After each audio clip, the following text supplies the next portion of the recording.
Lepo pozdravljen še v mojem imenu. Veseli me, da smo se zbrali v tako velikem številu. Vedno nas je malo strah, koliko nas bo, no. Tokrat se nas je res lepo število zbralo. Jaz bom v svojem uvodniku kratek.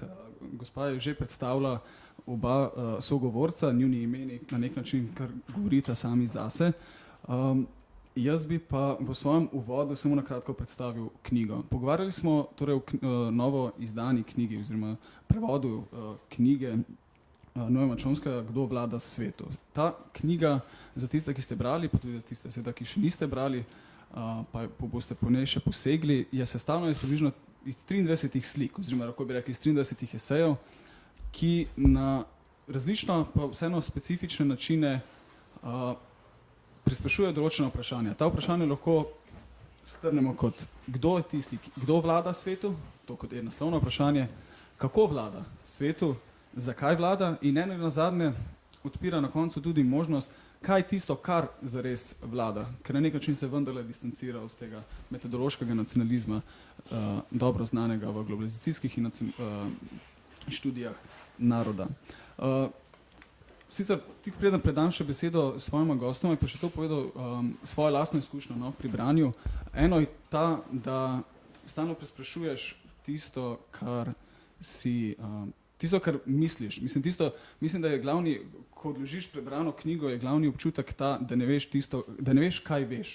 Da tisto, kar misliš, da si vedel do sedaj, se nekako strohni pod tvojimi nogami, začneš na nek način padati in prespraševati, bi rekel, pompozno resnico. Na tej točki bi pa kar predal besedo najprej gospodu profesorju Žigu Vodovniku s prvim vprašanjem, ki bom postavil objema govorcama. Kako ste vi brali knjigo? Torej, kako se bere ta knjiga? Hvala za besedo, tudi hvala za povabilo. Moram priznati, da sem vedno zelo vesel, ko lahko prijem nazaj na filozofsko fakulteto. En razlog je ta, da po dolgem času ponovno srečam stare prijatelje. Po drugi strani po kroničnem pomanjkanju časa ta hoja do 5. nadstropja seveda predstavlja dobrodošel fizični izziv, tako da hvala za vse to. Kako se bere ta knjiga? Odvisno od naše perspektive, po eni strani lahko rečemo optimistično, po drugi strani pa je tudi nek način popis dveh načel, oziroma enega, ki poganja ta svet, in to je seveda pohlep, ki je cepljen z norostjo. Moram priznati, da je knjiga v marsikaterem pogledu drugačna, kot pa so bili moji zapisi v preteklosti. Se spomnim mojih prvih branj, študijev, refleksij, tekstov, ki sem jih dobil v roke še kot učenec v osnovni šoli. In potem seveda skozi vsa leta ta neka po eni strani čisto študijska, akademska želja, po drugi strani pa čisto, lahko rečemo, ta odgovornost nekega aktivnega državljana. In mi je bil tukaj vedno zelo specifičen. Označevala ga neka analitična rigoroznost, ki je razumela ta vprašanja z vso resnostjo. Za razliko od številnih avtorjev, ki danes naslavljajo ta vprašanja, pa jih pogosto naslavljajo z kančkom, lahko rečemo, naivnosti oziroma z drugačnim pristopom. Se pravi, tukaj predvsem včasih vidijo mogoče nek dodatni potisk za promocijo lastnih karier, za promocijo lastnih knjig, za lastno promocijo. In on ta vprašanja naslavljal, kot sem dejal, kot aktivni državljan, kot odgovoren javni intelektualec.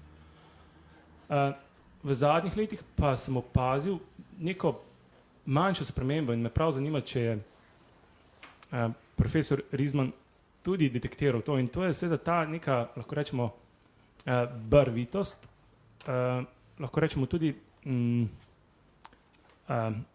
kanček cinizma, humorja, ki ga je v preteklosti skrival tako bolj za neke druge forme, za pogovore in tako naprej.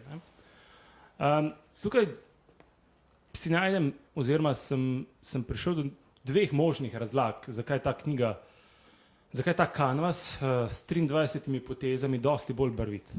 Ena razlaga je verjetno ta, da so danes vložki dosti večji, da ne nazadnje terjajo mogoče celo drugačen glas, skoraj da krik.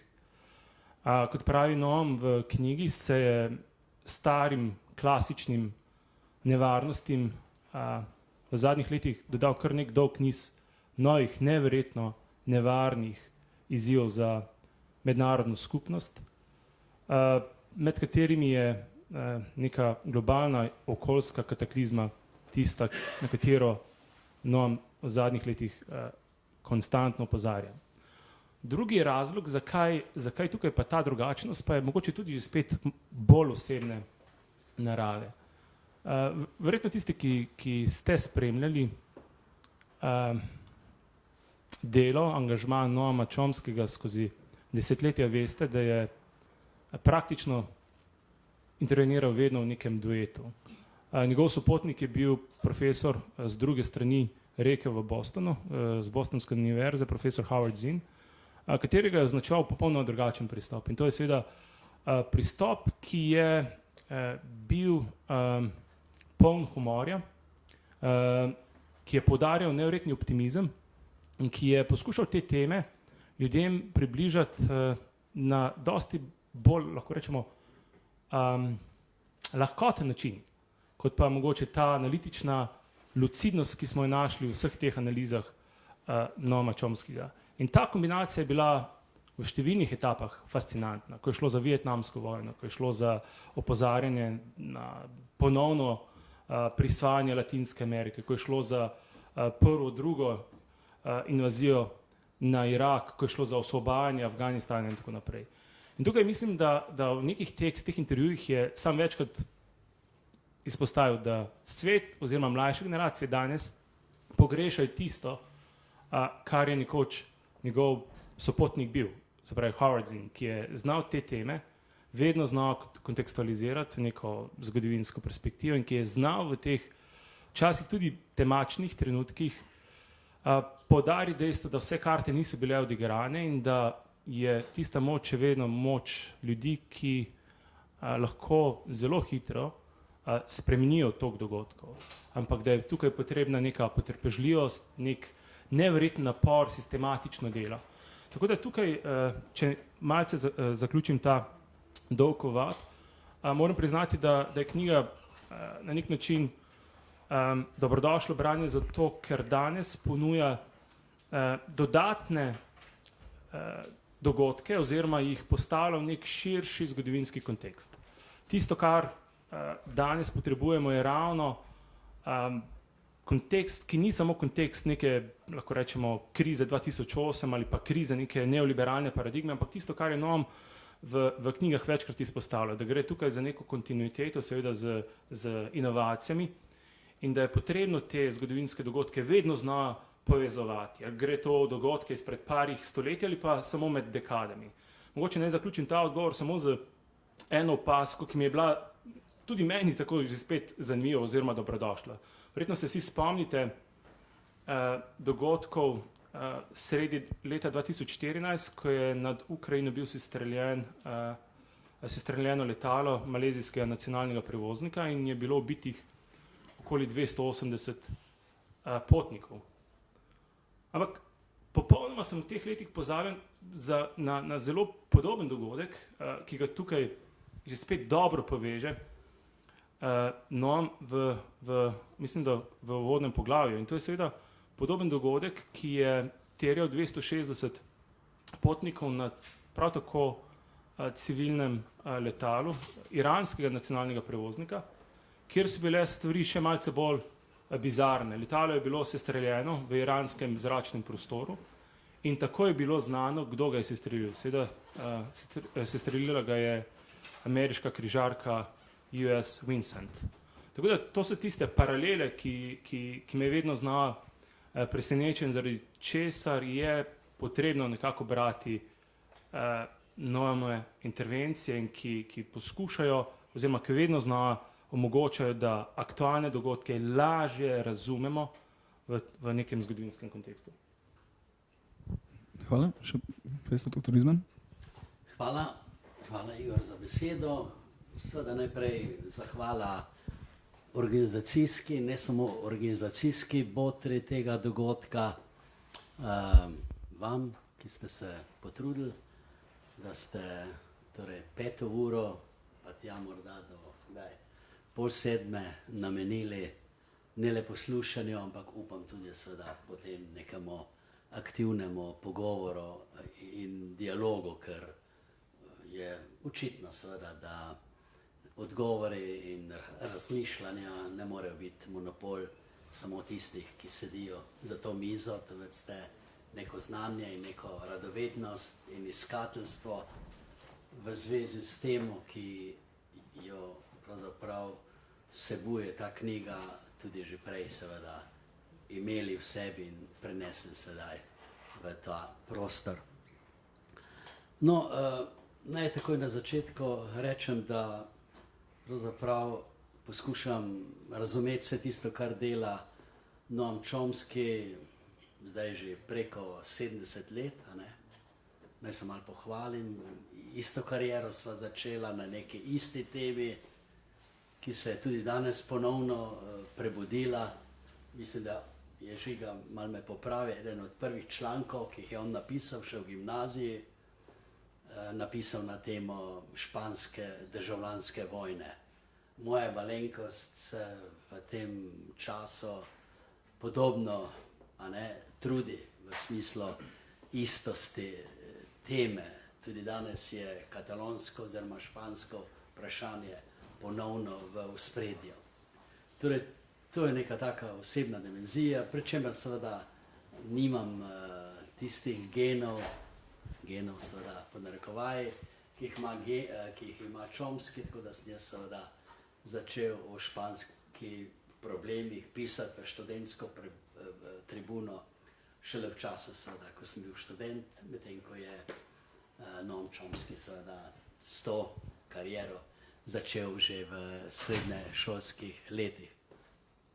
Torej, kar nekaj izkušnje, skozi katere pravzaprav berem to knjigo, berem tudi ostale knjige.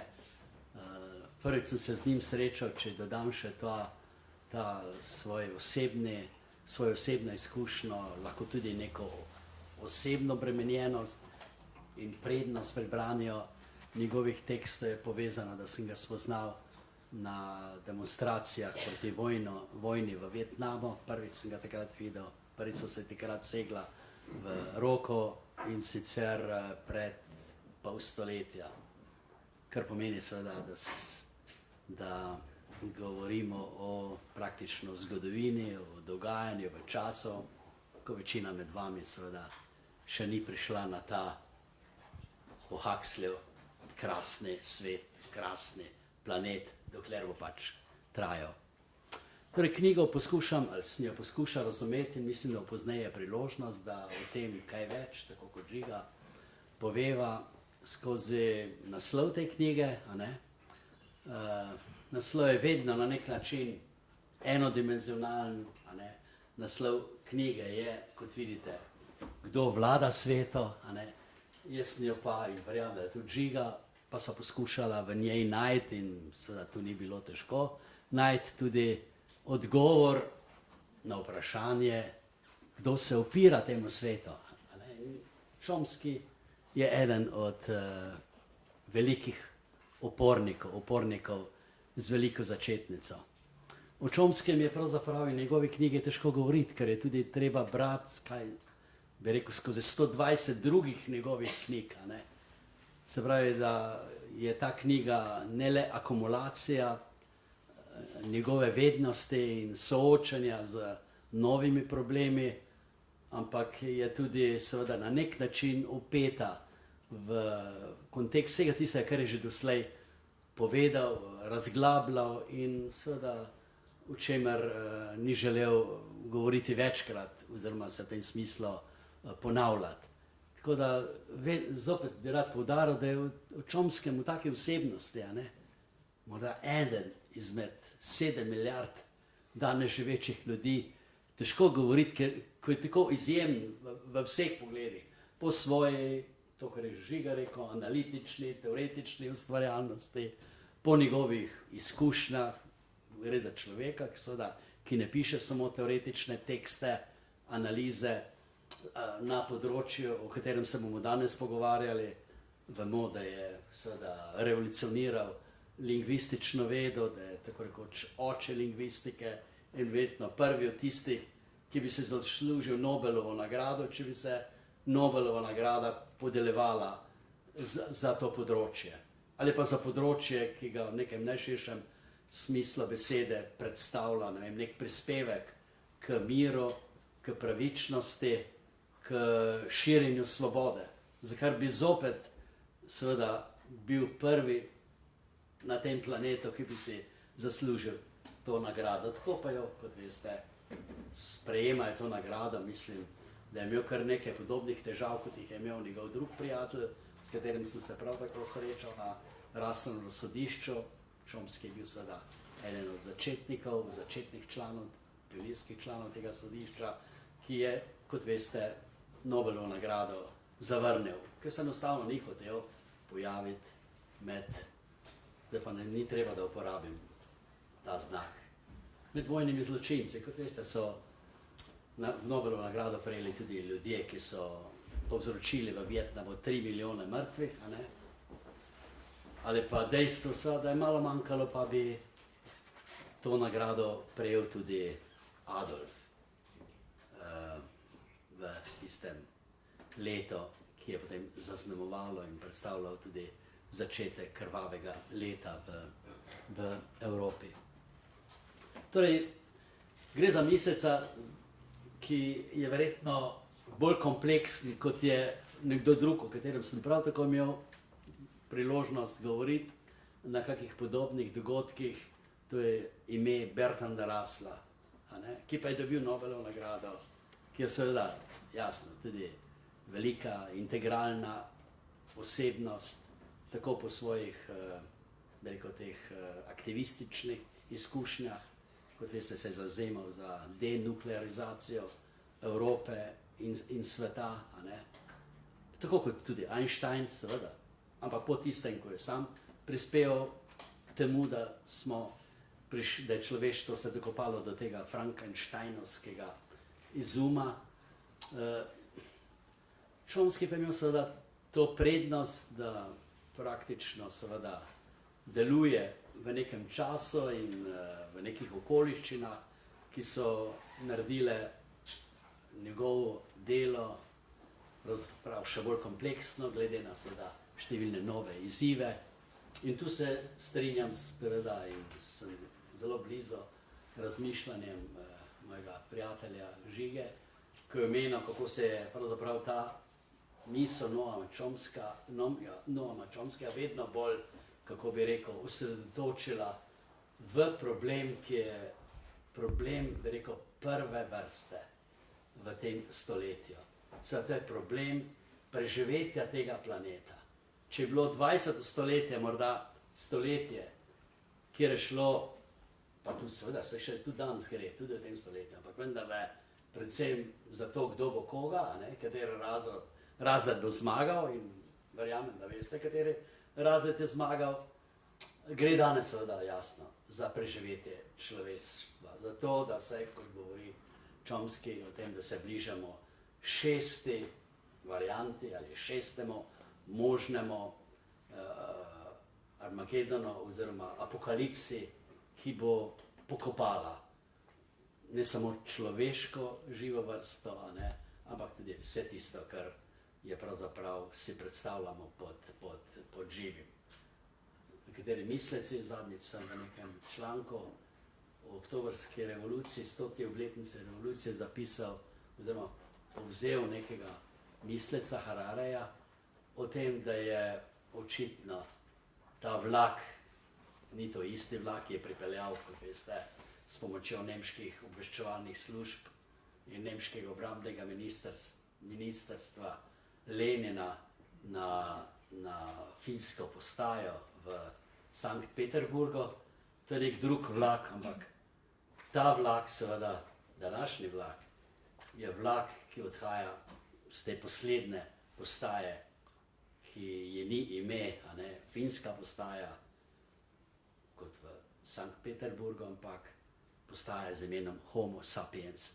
In Noam Chomsky, čeprav, ko se pogovarjate z njim, je zelo skeptičen, daje malo možnosti temu, da bi človeštvo preživelo, a ne, pa vendarle dela vse, seveda, kar je v njegovi moči, da pravzaprav prepreči neko tako nadaljevanje človeka v smislu njegovega neskončnega nezavedanja, da pohlep, kopičenje bogatstva pri eni tisočinki ljudi na tem planetu pravzaprav pelje seveda do tiste končne postaje, ki bo pravzaprav dejansko pogoltnila vse tisto, kar je človeštvo ustvarilo na tej poti, vključno s tistim, kar ga bo tudi uničilo.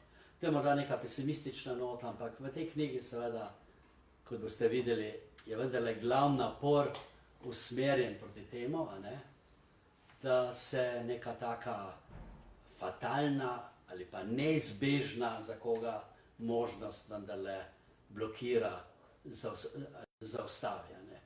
Tako kot je bilo leta 1941, se predstavljam, recimo partizanom, OF, pripadnikov OF-a, težko predstavljivo, kako dolgo bo ta vojna trajala, dokdaj bo nacizem, fašizem prevladoval v tej državi. Smo morda tudi danes v nekem takem trenutku, ampak potem je vendarle, kot veste, prišlo tudi 45. leto in zmaga nad nacifašizmom in tako dalje, ki je vendarle zanikala ali pa na nek način pomagala pri samozavesti in pri utrjevanju upanja vsem tistim, ki so pač prej verjeli, da je mogoče to zver premagati. In danes seveda je ta zver ima dosti več glav, kot jih je imela leta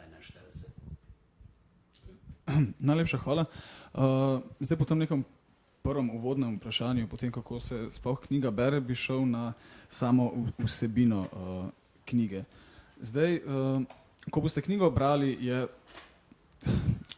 sicer sama se nam ponuja neko vprašanje, odgovor na vprašanje, kdo vlada svetu, in potem mi avtomatično rečemo Združene države Amerike in se trpljamo po prsih, ampak vendarle je vsaj verjetno polovici teh slik, tako imenovanih, izpostavlja neke zločine in krivice, ki so mnogokrat bile, ko bi rekel, zamegljene z nekimi drugimi dogodki, torej pravim zločine in krivice storjene v rokah Združene države Amerike.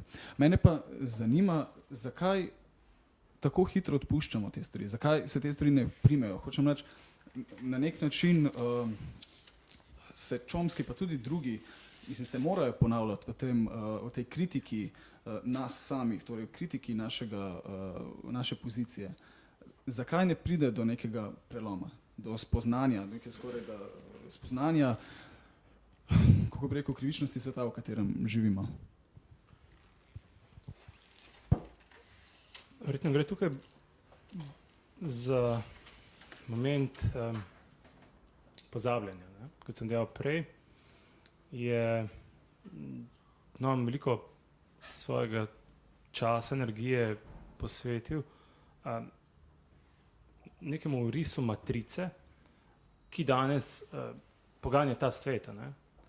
In kot večkrat izpostavlja, danes status quo ne ohranja svoje moči zgolj zaradi neke zgolj fizične komponente oziroma branjenja statusa quo strani neposredne, bodisi vojaške ali pa drugačne nadvlade, ampak ugotavlja, da so zaradi zgodovinskih ljudskih bojev ljudje le dobili določene, lahko rečemo, žepe upora oziroma prostore pravice, zaradi česar je potrebno danes, kot pravi, mase ohranjati na mestu z dosti bolj sofisticiranimi mehanizmi. In tukaj je Noam pogosto namenjal veliko pozornosti ravno, ne samo, lahko rečemo, množičnim medijem, PR industriji, ampak tudi izobraževalnemu sistemu, ki po besedah trilateralne komisije mora nekako ohranjati indoktrinacijo mladih. To so besede oziroma sintagma, ki so si jo izmislili glavni mislici te nevladne organizacije, ki je skrbela za to, da se lahko ta status quo perpetuira. Drug moment je pa seveda ta dualnost Združenih držav Amerike, ki v številnih okoljih nekako vodi v to neko zmedenost. Kako to, da neka ideja Amerike lahko sploh ima neke negativne konotacije, oziroma kako lahko sploh neke slike, ikone, ta simbolni kapital povezujemo z grozotami pred parimi leti ali pa danes ali pa pred desetletji ali pa stoletja. In tukaj je ta, lahko rečemo, paradoks dveh Amerik. Amerike od zgoraj, Amerike od spodaj, ki se mogoče najbolj kristalizira v glasbi.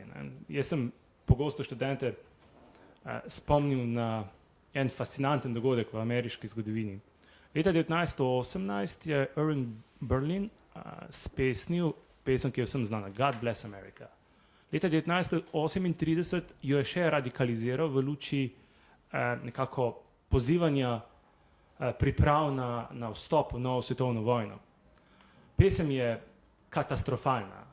Lahko rečemo, ta vulgarni nacionalizem se sliši in lahko rečemo krepi skozi to pesem. Ampak obstaja ta druga tradicija, potalna tradicija, ki jo Noam vedno znova tudi izpostavlja in ki jo pogosto pozabimo, in to je tradicija uporov, tradicija progresivnih družbenih gibanj in nenazadnje tradicija v glasbi, ki je tradicija protestnih pesmi. 2 leti kasneje je nek takrat še manj znani avtor, Woody Guthrie, spisal pesem, ravno kot pesem protesta proti pesmi God Bless America, ki nosi naslov This land is your land. Ta dežela je tvoja dežela in nekako niza vse tiste, ki jih pozabljajo.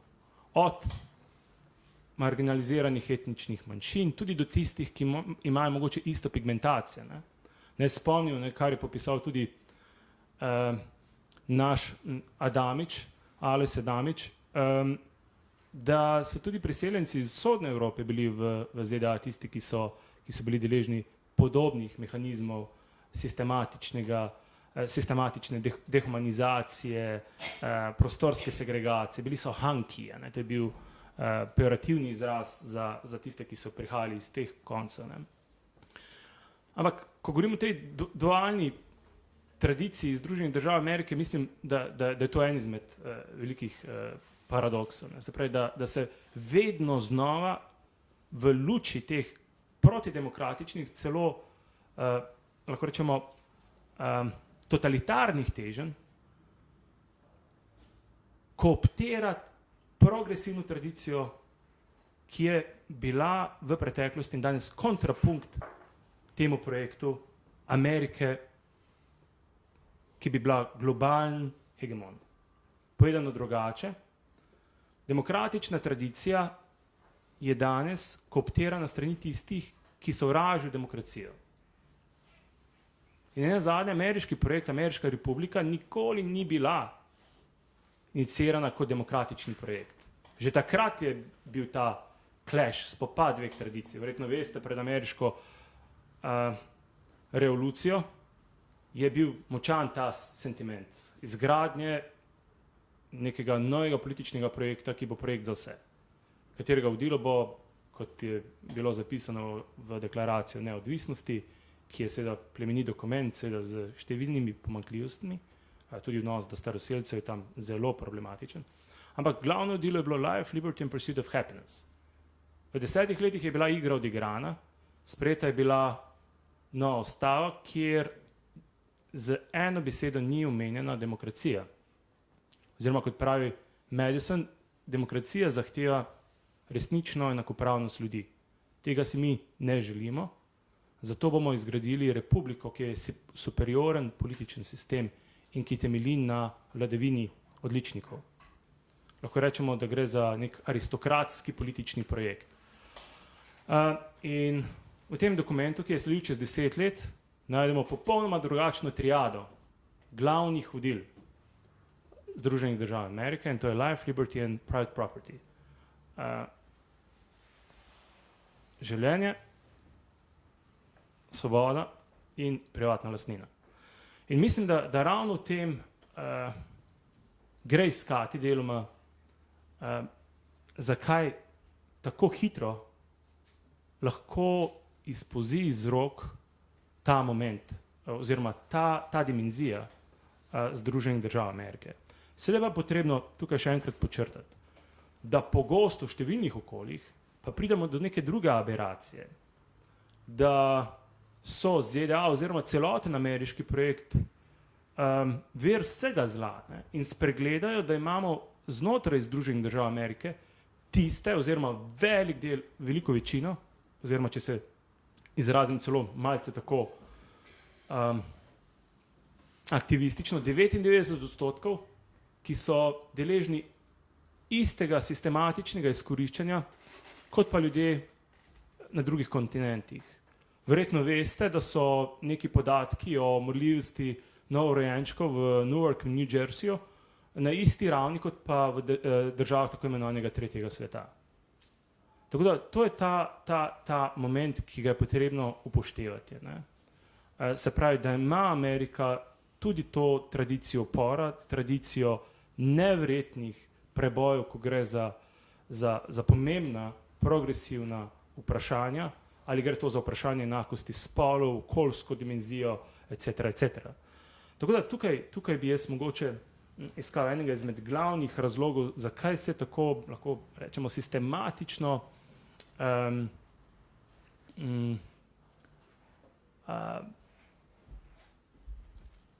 beli oziroma dela nek botoks na to javno podobo ameriškega projekta. Hvala. Podobno vprašanje še za vas, s tem, da bi dodal še, kaj se zgodi s tem potencialom, kako je profesor kolega prej govoril o teh aktivističnih 99%, kaj je s tem potencialom danes, zakaj ni močnejši ali pa bolj potenten? Ja, pravzaprav nekaj se premika v Združenih državah Amerike. Torej, Amerika danes stoji dejansko pred neko staro alternativo, ki jo tisti, ki poznate zgodovino socialistične misli, že poznate, pred alternativo, če hočete, barbarizacije, fašizacije ali neofašizacije ameriške družbe na eni strani, ali pa perspektivo demokratičnega socializma.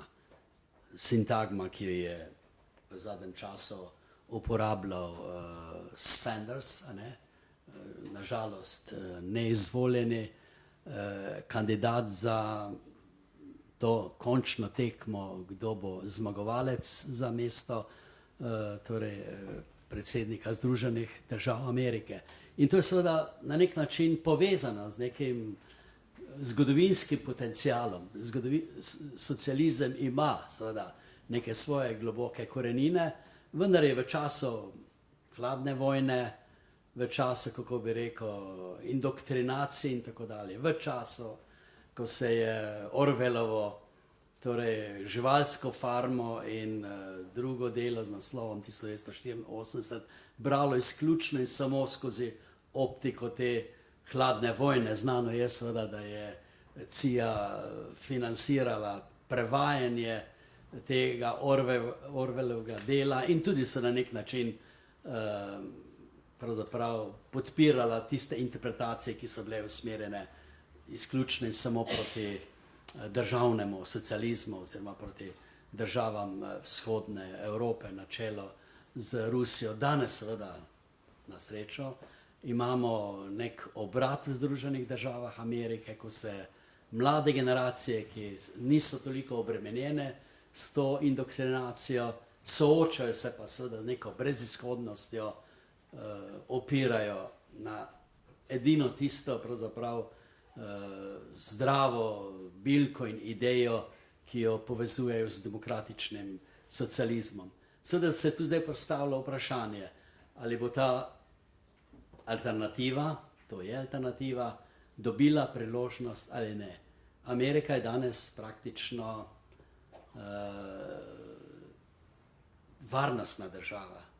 Se pravi, varnostni aparat, ki vključuje kategorije ljudi, seveda v vojski, posebnih seveda struktur, ki so na nek način zadolžene za spremljanje heretične misli, za spremljanje gibanja, kar današnja tehnologija omogoča, pa potem seveda vse druge strukture, ki se na nek način v bistvu uveljavljajo kot neke nove inštitucije za nadzor ne samo misli, temveč tudi posegajo direktno v delovanje ali v aktivnosti civilne družbe. To je seveda na nivoju, bi rekel, te ameriške družbe, ameriške države. Drugo je seveda povezano z dejstvom, da je, kot lahko preberete na straneh Centralne obveščevalne službe, da je ameriška vojska navzoča v takšni ali drugačni obliki v 130 državah tega sveta. Da vodi vojne, ki so nedvoumno transparentne, za katere se ve, in vodi vojne, v katerih malo vemo, a ne, daleč od tega, da bi se sploh žrtve teh vojn preštevale, tu in tam seveda odkrivajo pogumni in, kako bi rekel, pošteni novinarji te podatke, ampak število seveda teh žrtev je ogromno in je za naše pojme nepredstavljivo.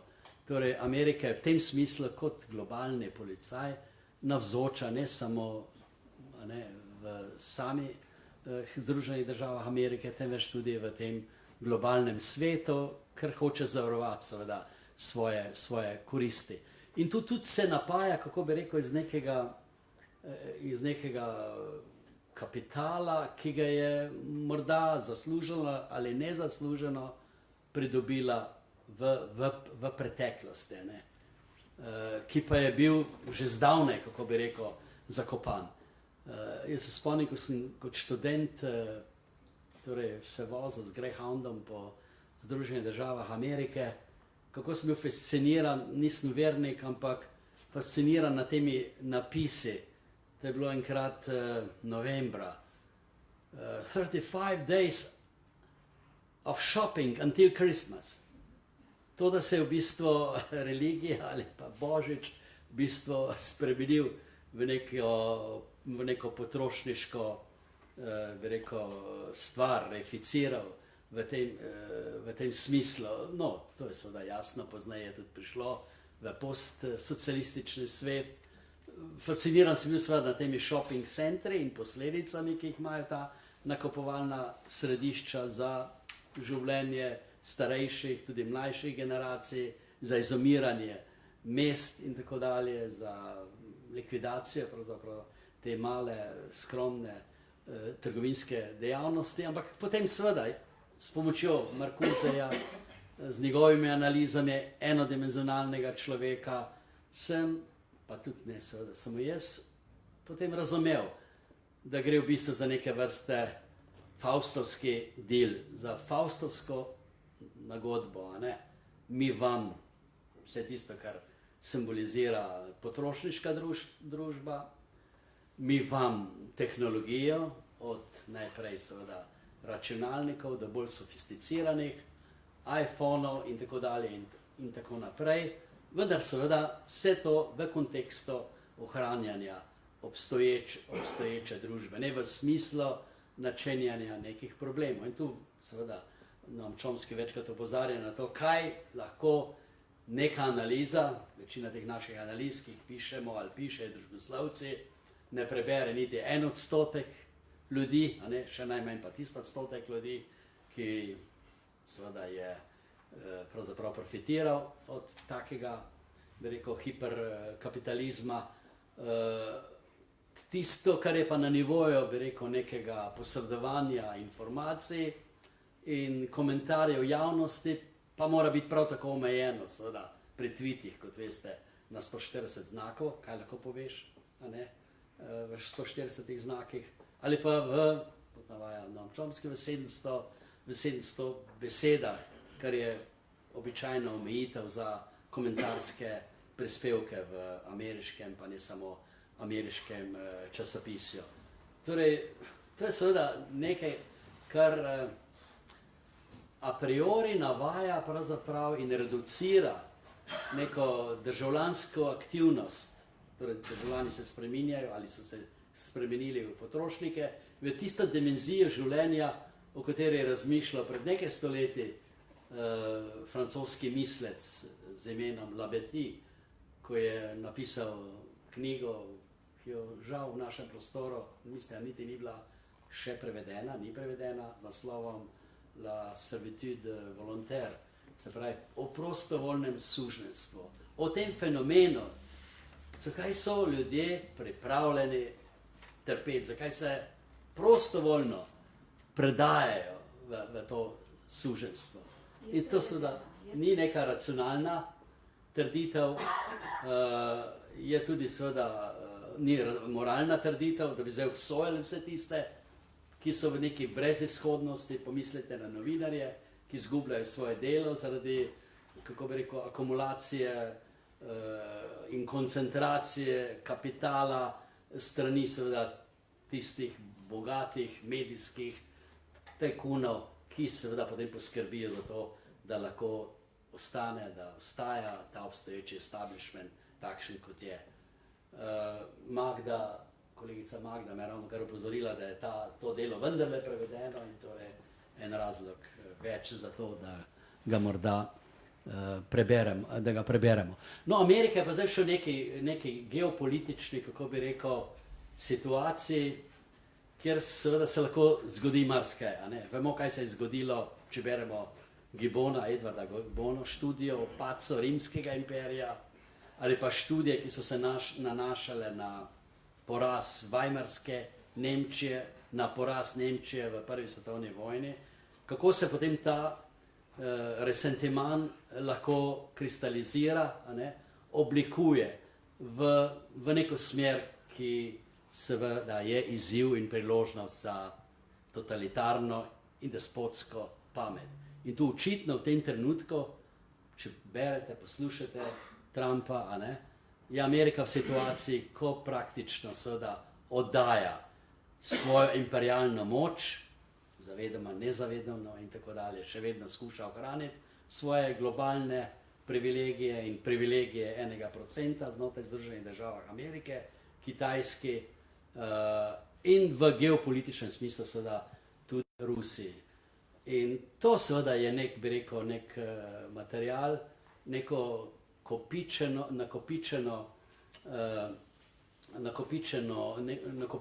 dejstvo, oziroma koncentrirano dejstvo, izraz tega, da Amerika v bistvu v tej tekmi zaostaja in da lahko to seveda sproži vse tiste resentimane, še posebej tiste povezane z geslom aktualnega predsednika slovenskega zeta, Donalda Trumpa, ki so vezane seveda na America First, kar je verzija seveda neke vrste socialnega Übermenscha, torej že znanih in podobnih klicev in političnih sintagm iz preteklosti.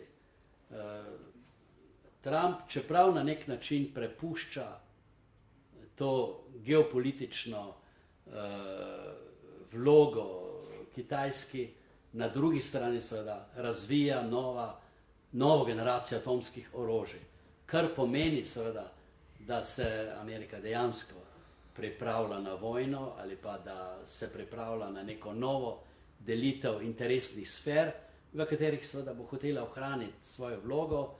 Razumljivo pa je seveda, da se bo težko ohranila v tistem pomenu te vloge, kakršne je Amerika imela v 20. stoletju.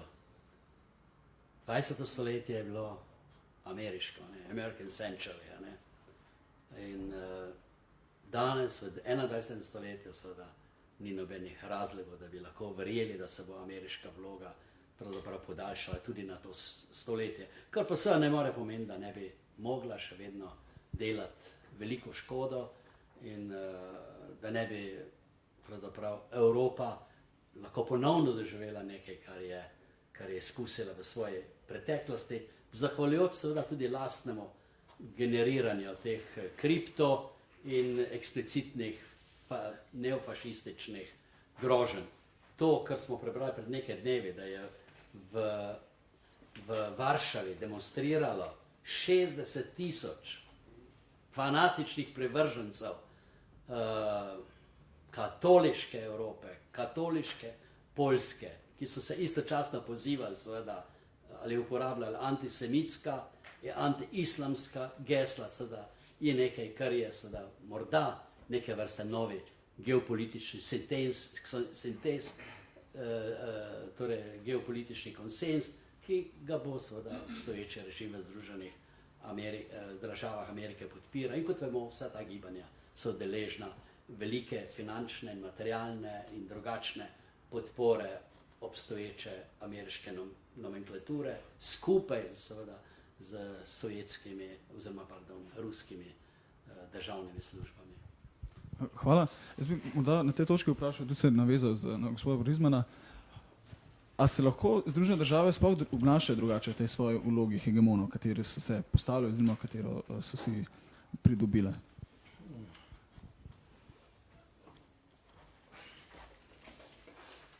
Tukaj mislim, da je del odgovora možno iskati v neki dinamiki, ki jo popisuje tudi ta knjiga, in to je seveda ta, lahko rečemo, začarani krog ali lahko rečemo dialektika bogatstva in potem politične moči. Namreč Noam v knjigi piše, da je pred nami nek način intelektualni, moralni in politični izziv, če poskušamo obstoječe dogodke preusmeriti v neke bolj pozitivne smeri. Pa naj to mogoče ilustriram samo na enem primeru. Popolnoma normalno se nam danes zdi, tudi številnim študentom, ko se pogovarjam o tej temi, da obstaja v ZDA država, ki je na nek način talka privatnih interesov. Noam je tukaj večkrat malce ciničen, pobalinski, pravi, ZDA so daleč od neke kapitalistične drže, kjer pač tisti, ki so na trgu neuspešni, pač morajo prevzeti to breme. Pravi, tukaj vlada neka sprijena neoliberalna logika, kjer ne gre za odmik države, ampak za njeno najbolj vulgarno redistribucijo, da je država zgolj še tam, kjer jo na nek način ne manj potrebujemo. In to je seveda nadzor nad državljani, represija nad državljani, vojaško-industrijski kompleks, nadzor na mejami in tako naprej. Tam, kjer bi jo pa resno potrebovali, pa je danes ni. Javno šolstvo, zdravstvo, socialno varstvo in tako naprej. In tukaj pridemo do te paradoksalne situacije, da se nam v Združenih državah Amerike in tudi na drugi strani Atlantika zdi popolnoma normalno, kako poteka političen proces v ZDA. Da imajo korporacije pravno in politično subjektiviteto državljana. Verjetno veste, da je že leta 1976 padla zelo pomembna razsodba Buckley vs. Value, ki je obranila pravico korporacij, da financirajo politične kampanje brez omitev. Razlaga je bila, da je to njihova oblika svobode govora. Verjetno veste, da je pred parimi leti za nekaj časa obveljal ta cap, ki je omejeval vpliv kapitala na političen proces. Leta 2009 je bila sprejeta odločitev Citizens United vs. Federal Election Commission, ki je že spet ravno s to razlago odpravila te omejitve. Korporacije imajo pravno in politično subjektiviteto osebnosti in do zdaj se jim je kršila ta oblika svobode govora. Seveda veste, da v času mediatizacije politike ko politični proces postaja neverjeten šov, ko je čedalje bolj odvisen tudi od finančnih vložkov, pridemo do tega, da se nekako moramo vrniti nazaj v antiko, ko so klasiki demokratične misli in tudi tisti, ki so bili skeptični do demokracije, kot je Aristotel, opozarjali, da so v resnici volitve aristokratski sistem alokacije, ker po eni strani privabljajo tiste, ki so obsedeni z močjo, se pravi sociopate, ni potrebno spostavljati, koga imam danes v mislih, ogromno jih je, ne? Tisti, ki so dejansko, kot sem dejal, obsedeni z močjo, bodisi so narcisoidi, etc. Druga stvar, ki je problematična, je že spet, da so odvisni izidi od tistih, ki lahko financirajo te kampanje. Ne? In tretji kriterij, problematičen pa je, da volitve vedno znova temeljijo na nekih kriterijih, ki niso neutralni. Danes so kriteriji, ki naredijo nekoga za relevantnega in trivialnega, zelo zanimivi. Ne? Moraš biti verjetno fizično zelo lep, moraš imeti uraden certifikat izobrazbe, ali pa moraš imeti neko kariero poslovneža za nekim zelo problematičnim slovesom. Ne? Tako da tukaj je ta izziv, da se nam zdi to popolnoma normalno. Popolnoma smešno, nezamisljivo pa se nam zdi nek poskus ali pa neke demokratične inovacije, ki jih najdemo kje, lahko rečemo, na periferiji političnega zemljevida. Naprimer države, ki praviloma nikoli niso, tudi zdaj v nekih knjigah ali po učbenikih, ko je govora o demokraciji, o demokratizaciji in tako naprej. Imamo v mislih seveda, naprimer, državo, kot je Bolivija, ki je z nekimi seveda zelo problematičnimi ali pa lahko rečemo paradoksalnimi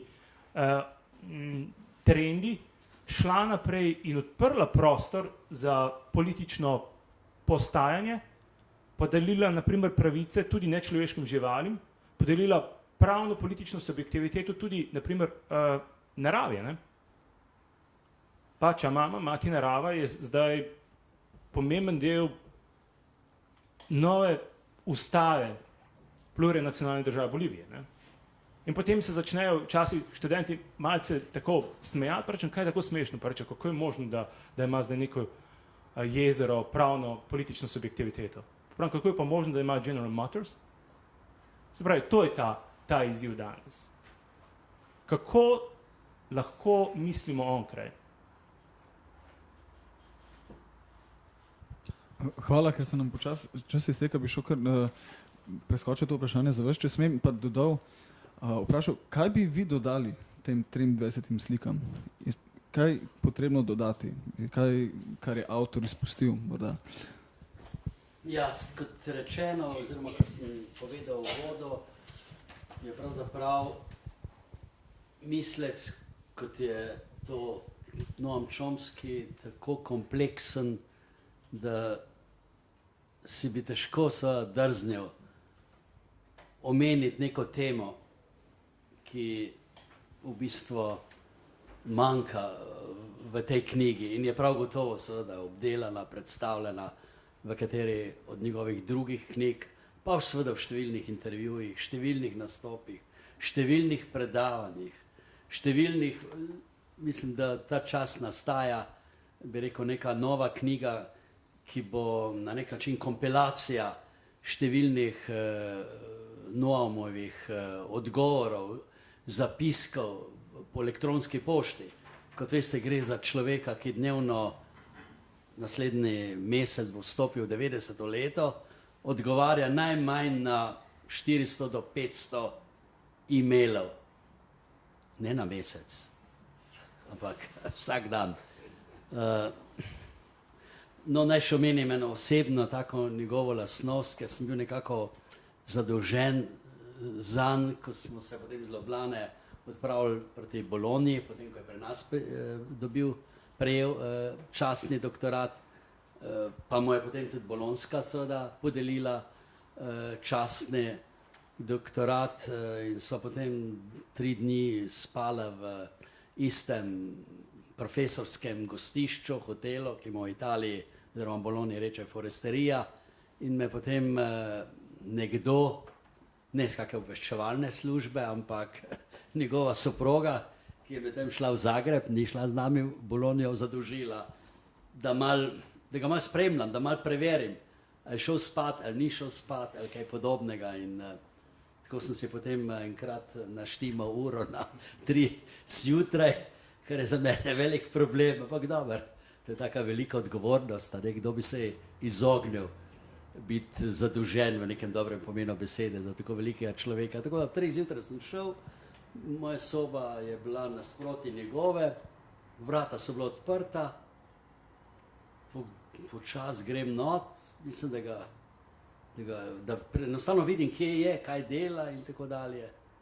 In ga sploh ni bilo v tem prostoru. Na pisalni mizi je bila ta revija Foreign Affairs, ki je bila nek članek, ki ga je bral, ki je bila počrtana.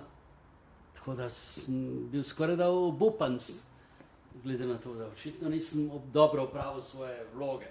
Ali se ga ugrabili, ali se je kaj zgodilo, ali ga je odpeljal v rešilec, ker je žena tudi opozarjala na to, da je to prevelik tempo za človeka pri teh letih.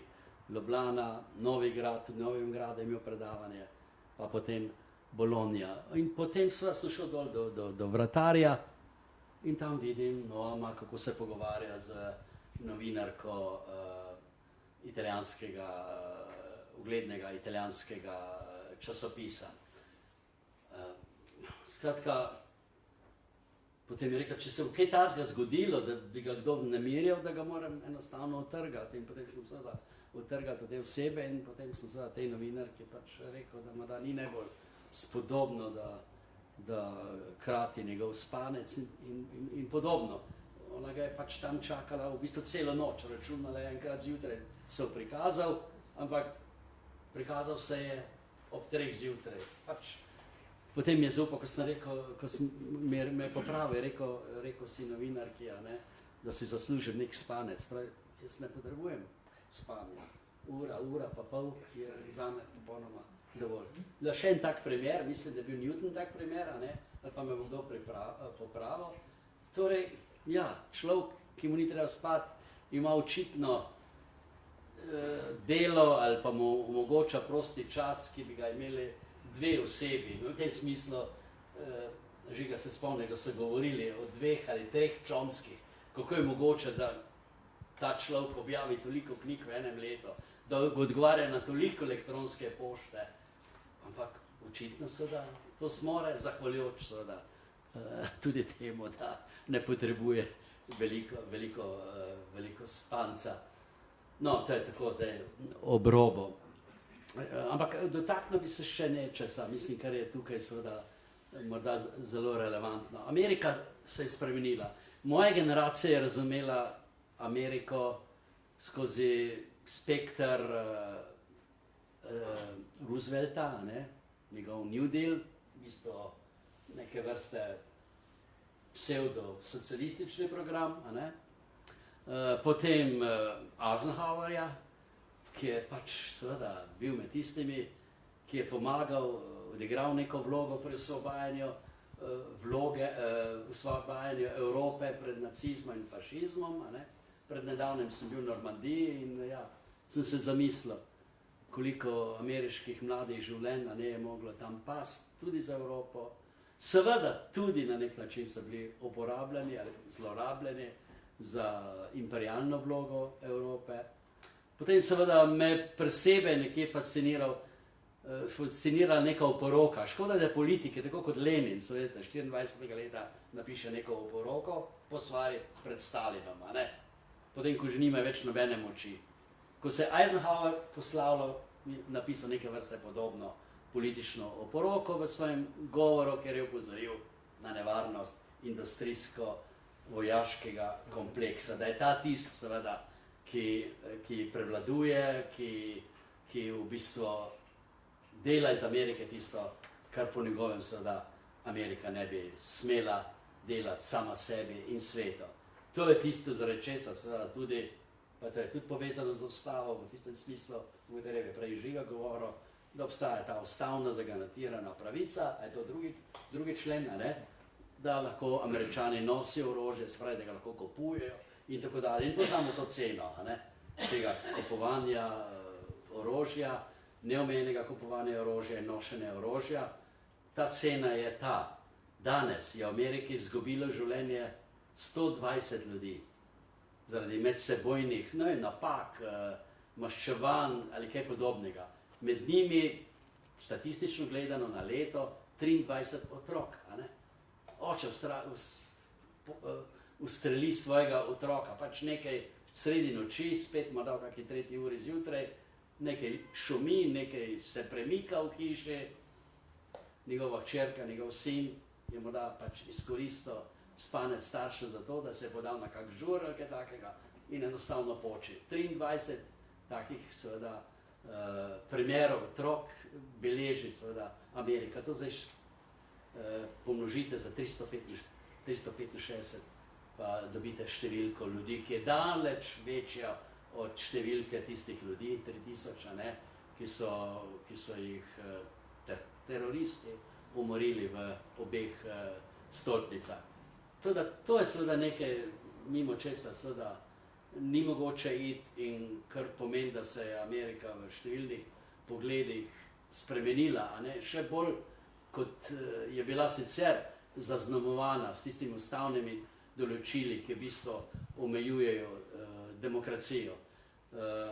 Tako da tega ne smemo pozabiti. Ne smemo pozabiti tudi tega, a ne, da se je ta vidik notranje politike, se pravi izkoriščanja, dejstva, da je v času Eisenhowerja razlika med osebnimi dohodki je bila 1:25, 1:30, v času vladavine Ronalda Reagana v Ameriki in potem seveda tudi v Britaniji Margarete Thatcher povečala na razmerje 1:400.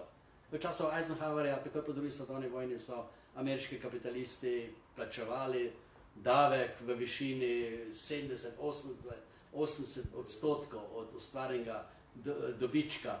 Danes je ta davek pod 30, pod 25% in seveda Trump ga misli še oziroma republikanska stranka ga misli še znižati. Kar seveda v bistvu neka vrsta tudi napad, dokončni napad na civilizacijo. Eden od stavnih sodnikov ameriškega sodišča je namreč znan po tej trditvi, da se civilizacija začne s plačevanjem davkov. Brez plačevanja, davkov, ni šol, ni zdravstva, ni javnih služb in tako dalje, ni nekega decentnega življenja neke družbe. Torej, to so vsekakor, bi rekel, razsežnosti, ki se prevajajo iz notranjih v globalna razmerja in kot veste, se dotikajo tudi nas, ne gre samo za te lovke, gre tudi ki oddaleč, long distance, vplivi, pa tudi neke direktne vplive. Pred nekaj meseci je bil na obisku, morda pred 2 mesecema, nekdanji poveljnik iraških vojaških sil v Afganistanu, direktor CIA Petrovsa, ki je potem bil tudi obdolžen in obsojen, seveda pomiloščen po hitrem postopku, saj veste, kaj se dogaja, za bogatimi in vplivnimi političnimi ljudmi, če so enkrat obsojeni, ni mu bilo treba odsedeti niti enega dne v zaporu. Obiskal je v Slovenijo, kjer so ga zanimale seveda določeni fondi, določene denarne, bi rekel, institucije, ki razpolagajo z veliko denarja, v končni posledici seveda tudi interes, da se slovensko zdravstvo čim prej amerikanizira. Se pravi, ameriško zdravstvo, v Ameriki lahko morda marsikaj vzamemo dobrega, pozitivnega, ampak ameriško zdravstvo je tisto, ki je najslabši možni zgled, oziroma nezgled. Amerika ima tu sama probleme in tako dalje. Očitno seveda pa za tem stojijo dolgi prsti tistih političnih elit, ki vidijo v tretjem svetu ali pa v drugem svetu, v svetu bivših socialističnih držav neko priložnost, da še iztisnejo tisto zadnje, kar utegnejo ali lahko iztisne iz tega sveta. No, se če berete Tukididisove Peloponeške vojne, a ne boste videli, da je to, ko ste govorili, da je to zdaj neizbežno, da se neka velika država obnaša tako kot se, je se tu neka logika, a ne? Če jih nič ne zaustavi, čini neke protisile, reakcije, potem seveda bodo oni naredili vse, kar lahko, a ne? In da te potisnejo v vlogo žrtve. Tako kot se v času, seveda, ki ga opisuje Tukidid, v bistvu kradlo ljudi v tem smislu, da se je akumuliralo sužnje, kradlo denar, nabiralo dekleta in tako dalje. To se potem še potisne, veste, ko so potem pridobivali delovno silo v Afriki. In v tem smislu se morda zgodovina ponavlja, ostaja neka konstanta in ti nauki iz preteklosti, ki nam jih ponujajo zgodovinska dela, so morda priložnost, da jih uporabimo in Chomsky seveda jih v veliki meri uporablja za to, da lažje in bolje razumemo današnji čas in svet. Hvala, no to nas super pripelje do zadnjega kratkega vprašanja, preden odpremo možnost vprašanj publike.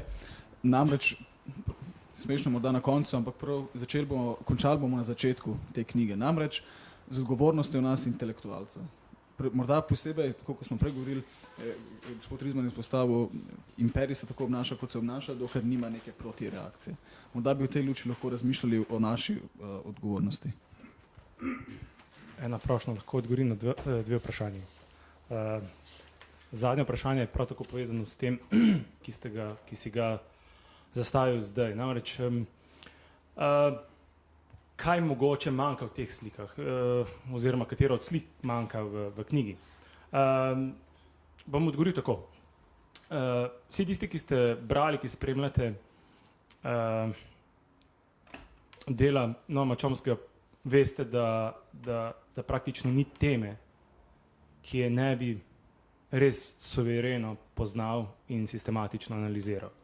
To je deloma pogojeno z njegovim političnim zorenjem oziroma politično socializacijo. Verjetno veste, da prihaja iz zelo specifičnega okolja, lahko seveda smo eksplicitni, anarhističnega okolja, ki je operiral oziroma opazoval svet z neko drugačno optiko. Se pravi, ni imel neke barvne slepote oziroma ni bil fokusiran samo na en moment eksploatacije, mogoče ta ekonomski moment, ampak je vedno se ukvarjal z vprašanjem hierarhije dominacije in posledično je to anarhistično gibanje v ZDA bilo sposobno naslaviti prvo vprašanje spolne, rasne in še kakšne druge neenakosti, vprašanje ekologije in lahko bi šli naprej. Kar pa me mogoče tako preseneča ali pa kar mogoče manjka v knjigi, pa je eksplicitno poglavje, ki bi se ukvarjalo z vprašanjem izobraževalnega sistema.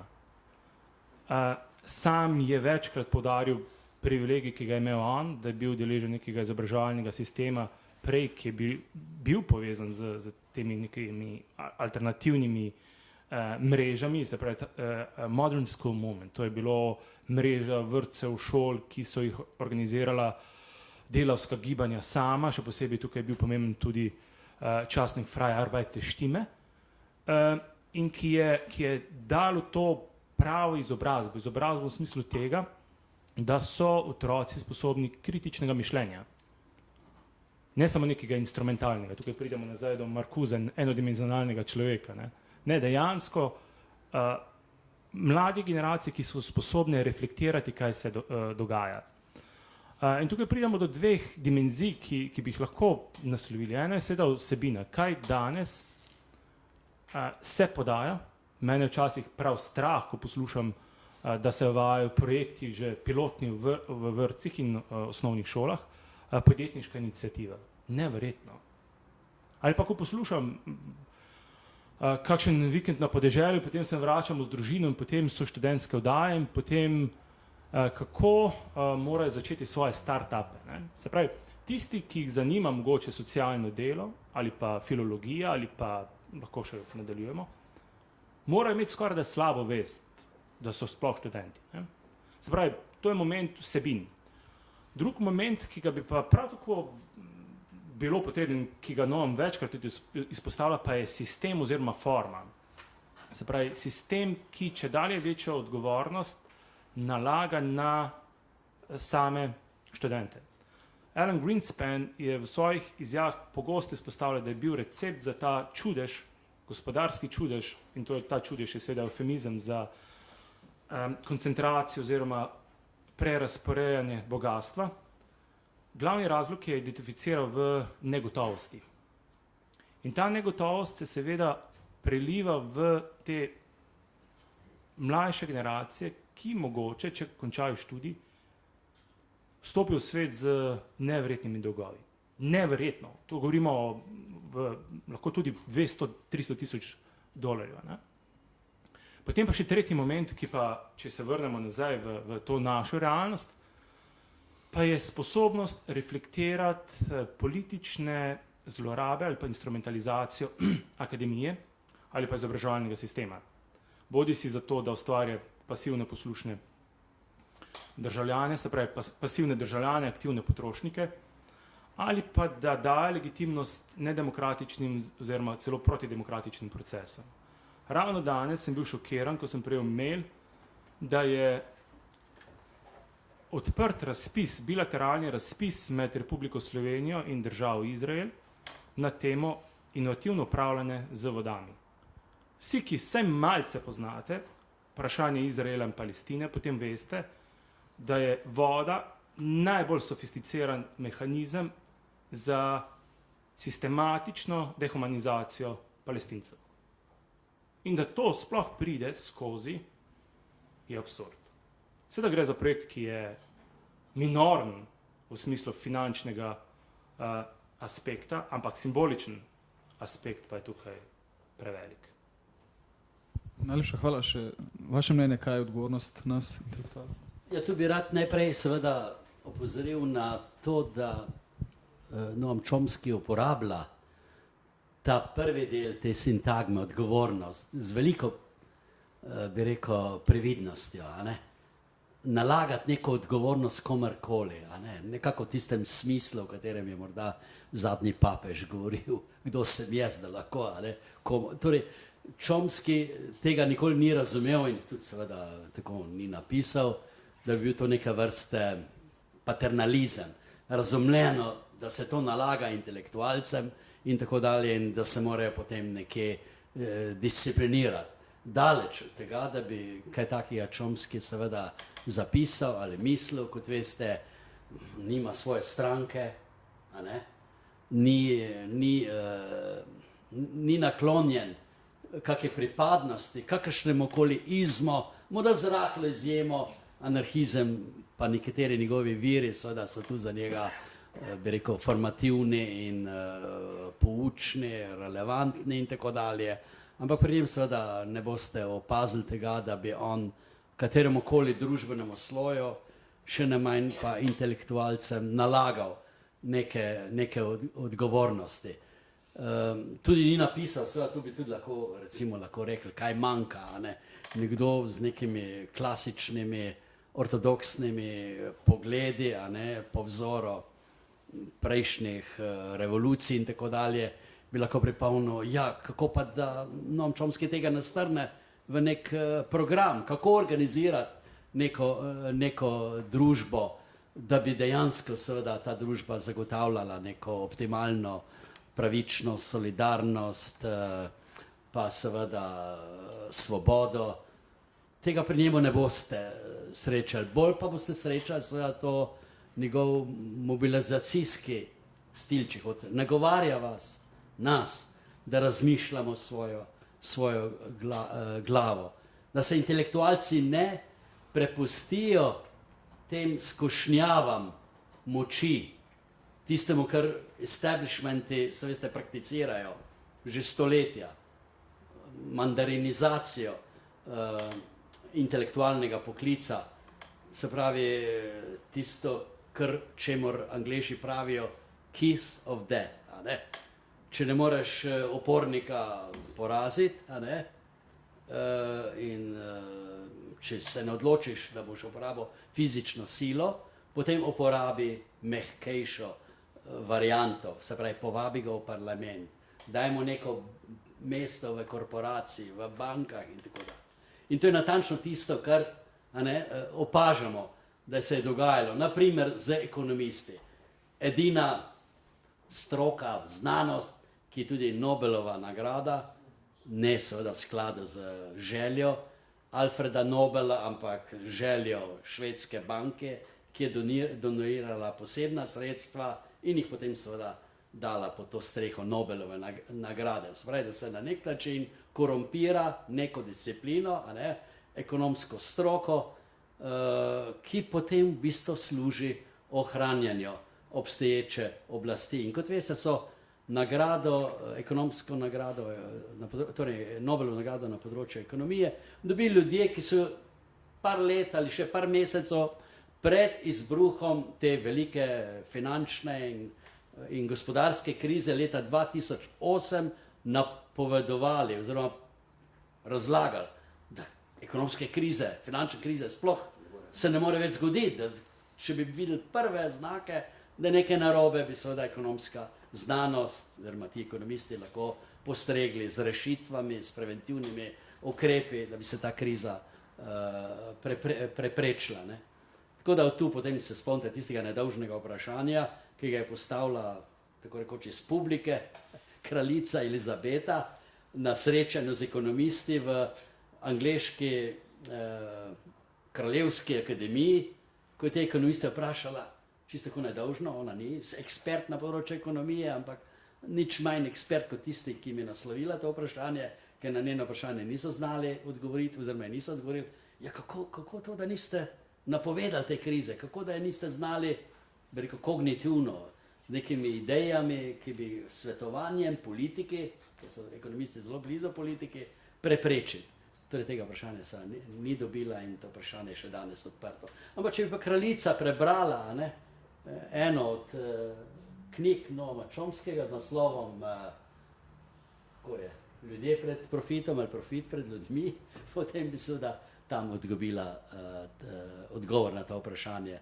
In če bi kdo izmed nas svetovalec te kraljice, seveda bi lahko to svetoval, tako pa seveda nimamo te priložnosti. Sicer pa itak sama tudi participira v tem sistemu, v katerem seveda smo bili zadnje čase tudi seznanjeni s tem, da je njen denar seveda končal v rajskih krajih in tako dalje. Skratka, dama, gospa, ki je stara zdaj že preko 90 let, misli na raj z boljšimi in bolj tehtnimi razlogi kot ljudje vaših let, recimo. Najlepša hvala. No, na tej točki bi odprl vprašanja publike. Tako da mislim, da še enega mikrofona nimamo, tako da kar dvignite roko pa vprašajte, prosim.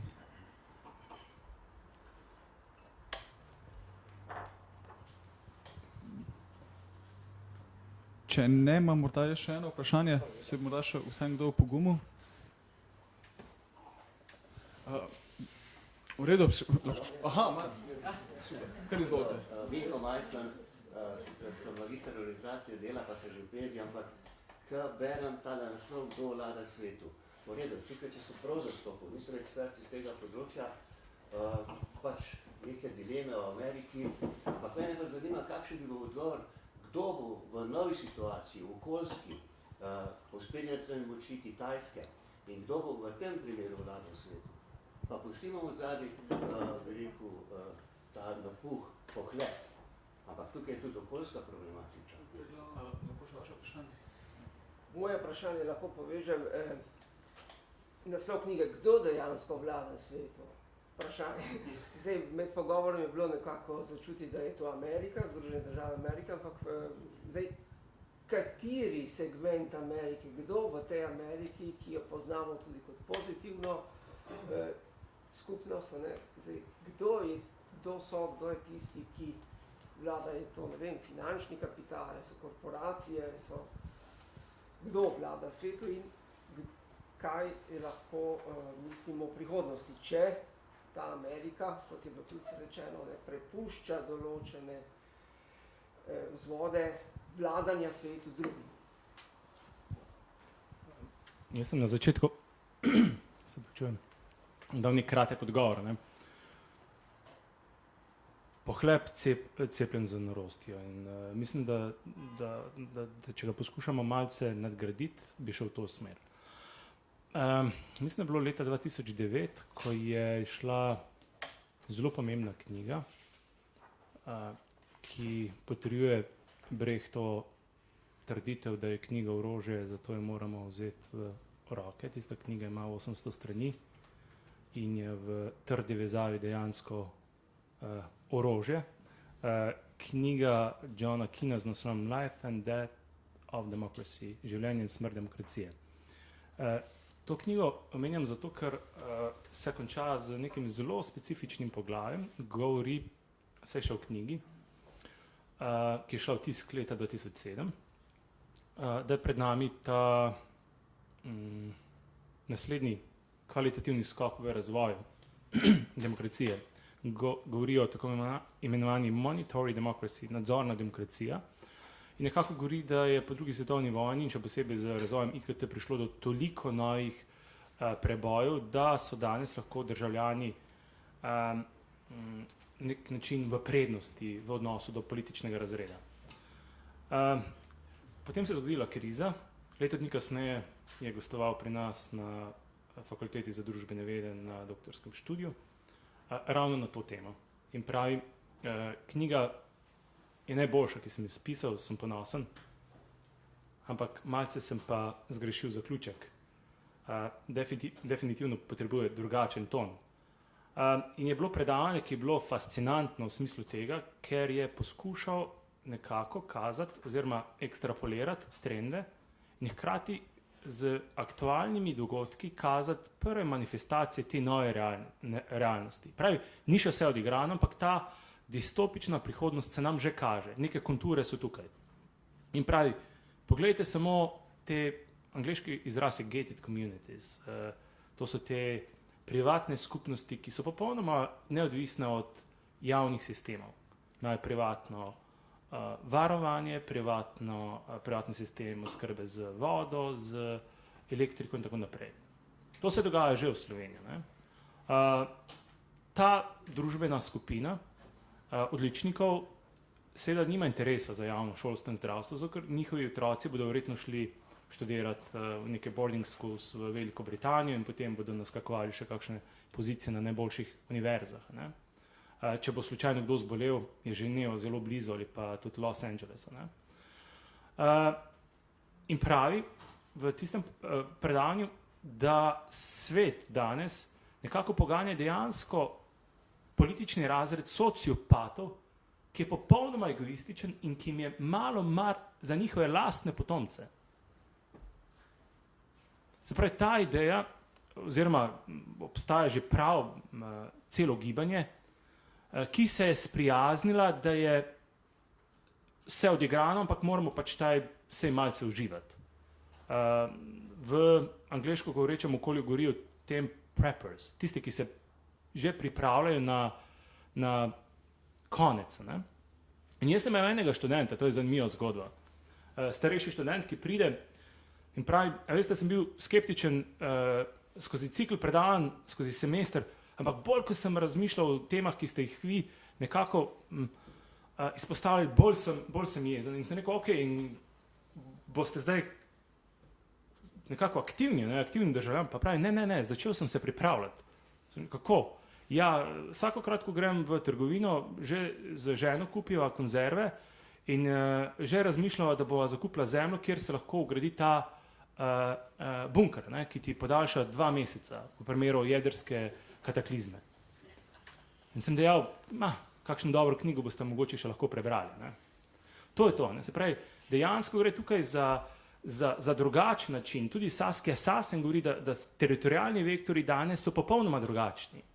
Da ta, lahko rečemo, kategorijalni aparat, ki ga imamo, ali pa politični zemljevid, ki ga imamo, je popolnoma zastarel. Mi še vedno pri nekih predmetih primerjalna politika in tako naprej imamo zemljevid sveta. Ne? Ampak marsikdo spregleda, in to večkrat študenta vprašam, a veste, da naprimer nek Tokio ima večji BDP kot pa Ruska federacija?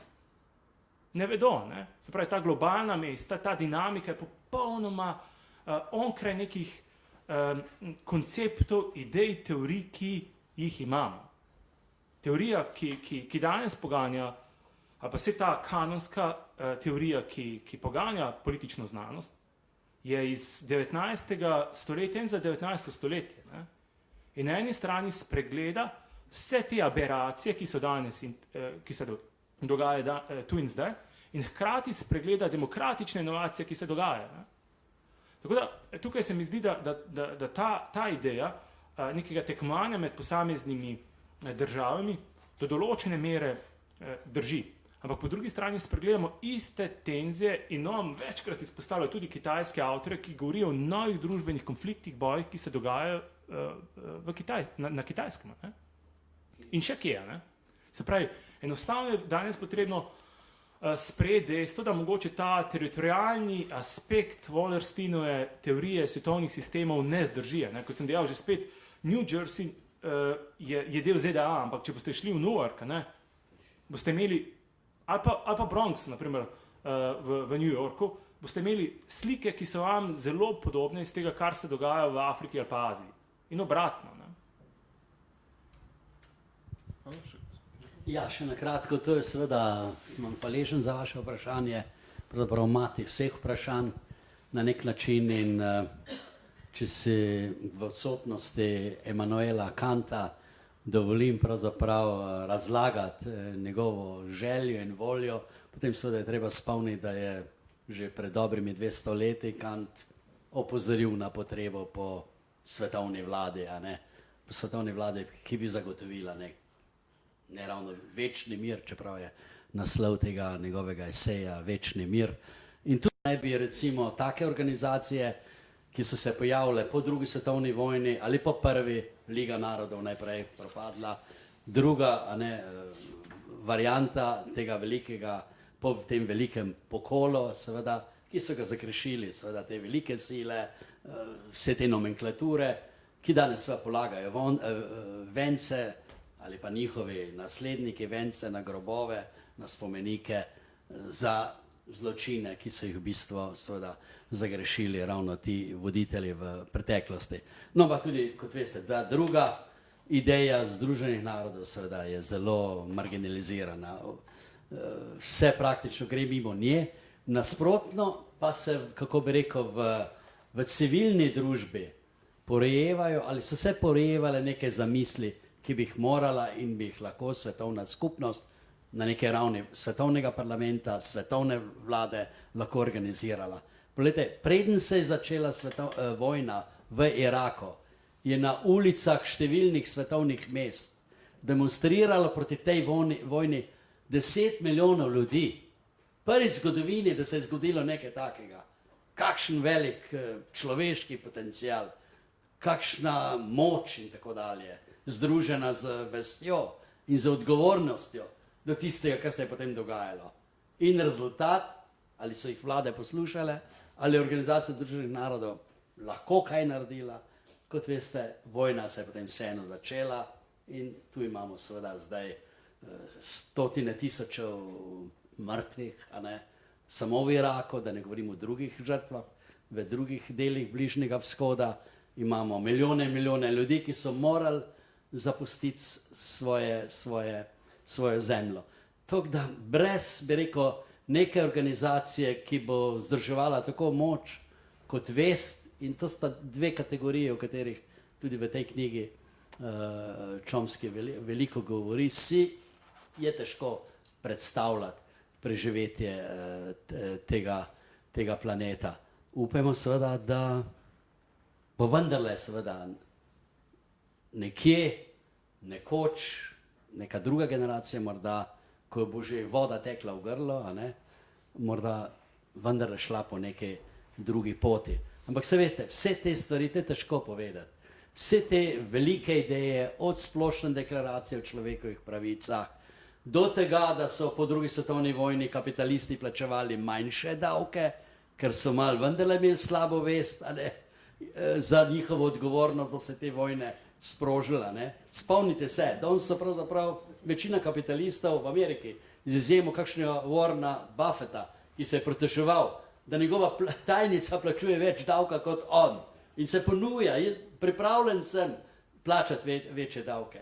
Ali pa tisti, ki so 29. leta premožni skakali iz nebotičnikov in tako dalje. Bilo jih je sram in tako dalje, da so pripeljali državo tako daleč. Danes tega sramu ne boste opazili. Ali pa tisti, ki so se po 29. letu pisalo poroke, to je v bistvu preverljiv zgodovinski vir, v katerih so navajali, ker so se bali, da se bi ljudje nad njimi maščevali, tudi potem, ko bojo truplo, da so svoje sorodnike zaprosili, naj zakopljajo 4 do 6 metrov globoko. In so imeli v mislih, bi rekel, tudi to. Če gledate včasih pri nas naše tele, ki grejo v zapore in tako dalje, ki so si nabrali neko bajno bogatstvo s kriminalnimi dejanji, tudi visoki, znani politiki, zaslužni za osvoboditev pa je Slovenije, za njene neodvisnosti. Da se kdaj opazili, da bi jih oblila rdečica, nekaj, kar jaz mislim, da bi vsi mi bili v nekaj zmožni nekaj takega, ali pa ne bi mogli se nadzorovati. Ampak ti ljudje v spremstvu advokatov na svoji strani imajo pravno državo, neko razumevanje pravne države, mirno, svobodno, na vikend način in tako dalje, potem odslužijo, če sploh odslužijo svojo kazen.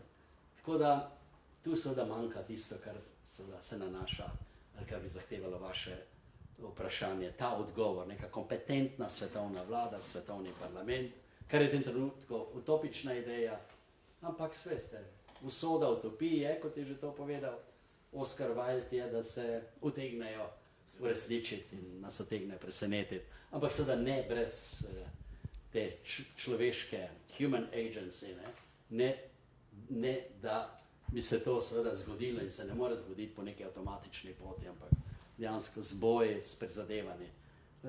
Noam Chomsky ne govori o revoluciji, niti ne o evoluciji. Verjetno je možna tu neka izbira, ki bo žlahtna in ki ne bo na nek način povzročila več škode, kot pa koristi, kot se je to dogajalo potem v času stalinizacije, oktobrske revolucije. Če vzamemo ta primer, neko podobno usodo, kot veste, pa doživljala tudi francoska revolucija v naslednjih obdobjih. Hvala, zdaj nam se čas res počasi izteka, vseeno pa imamo, če se še kdo v pogumu še za kakšno vprašanje. Prosim. Jaz bi čisto eno kratko vprašanje imel. Zelo veliko tehle analiz prebiram, poslušam, iščem sintezo. A je kaj noter v tej Chomskyjevi knjigi, ki jo bom verjetno z veseljem prebral, kako skupaj spraviti te rešitve, da bo efekt? Hvala. Še kakšno? Potem pa zaključimo z skrogom. Prosim. Imam vprašanje, bolj se mi zdi, kot še nek dodaten komentar. Kot vprašanje, kdo vlada svetu, je bolj pa ne retorično. Se iz drugih pisanj pa govorov Noama Chomskyjega poznamo, da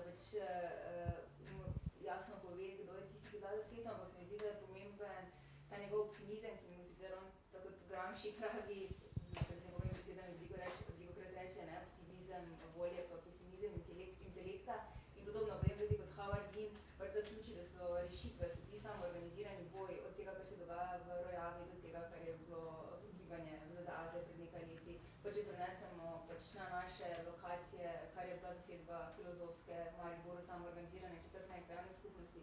Torej mislim, da on vedno rešitev v to smer daje, da tudi spodbuja za to neko motivacijo, se pravi ljudi, da se naj samoorganizirajo v različnih bojih, ki obstajajo, in to on daje kot svetel primer prihodnosti. In se mi zdi, da je to nekaj, kar je zelo pomembno, ker se več sprašujemo, kaj bomo naredili, koga bomo volili in tako dalje. Mislim, da so to irelevantno vprašanje. Mislim, da so odgovori ti, ki jih tudi on ponuja skozi te samoorganizirane boje.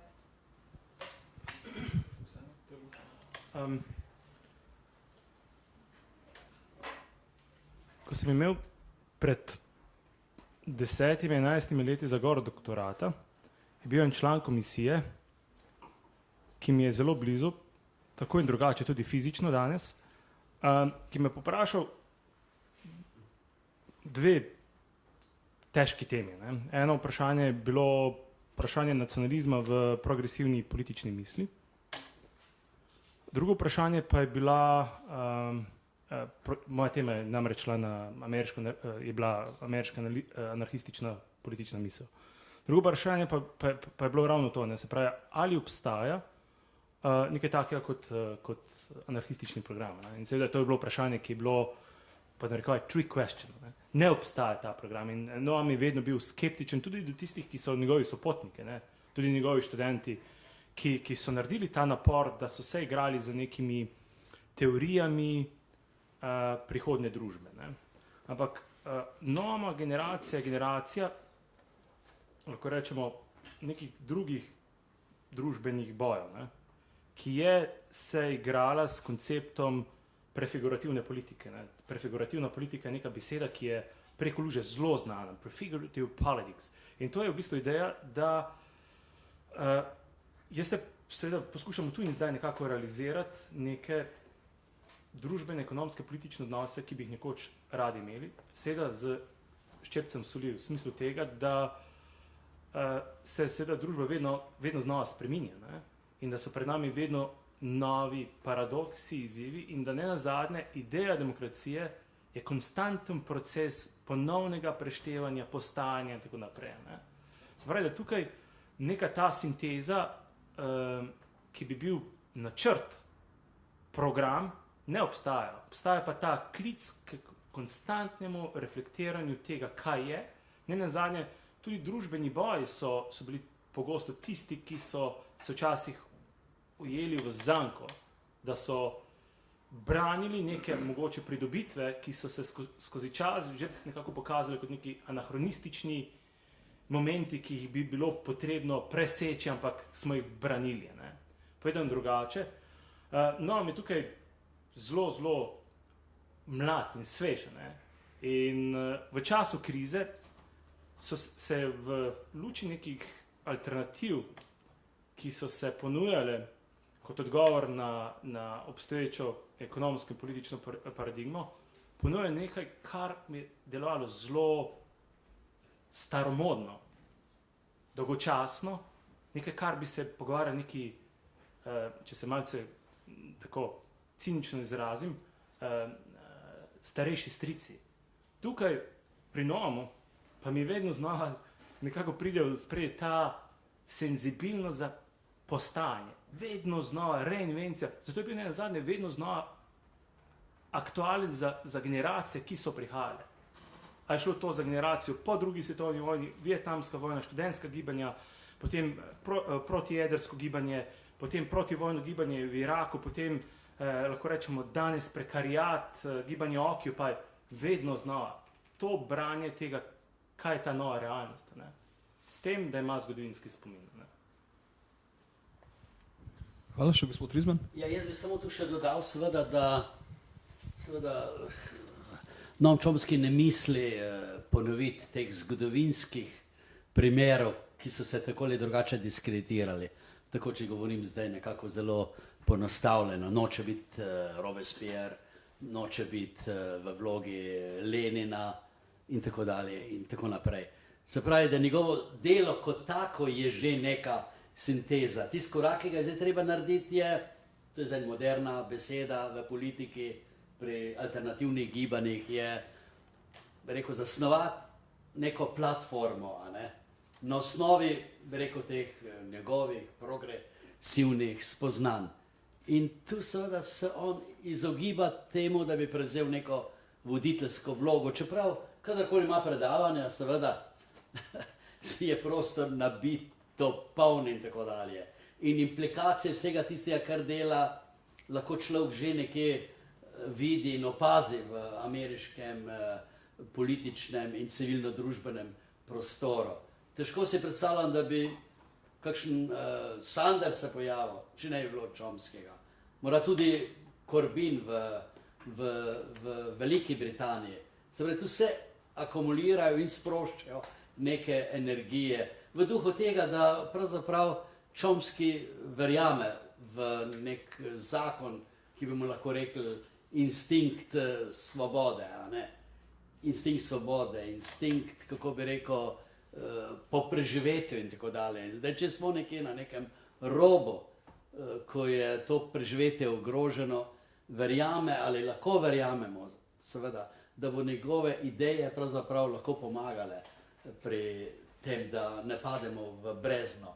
In kot rečeno, nekaj teh idej se pojavlja, nekaj voditeljev, ki utegnejo v bistvu obrniti trend te svetovne zgodovine in tudi ne nazadnje, bi rekel, da se v našem prostoru tu in tam javljajo tisti progresivni virisi, ki utegnejo fermentirati neko novo alternativo.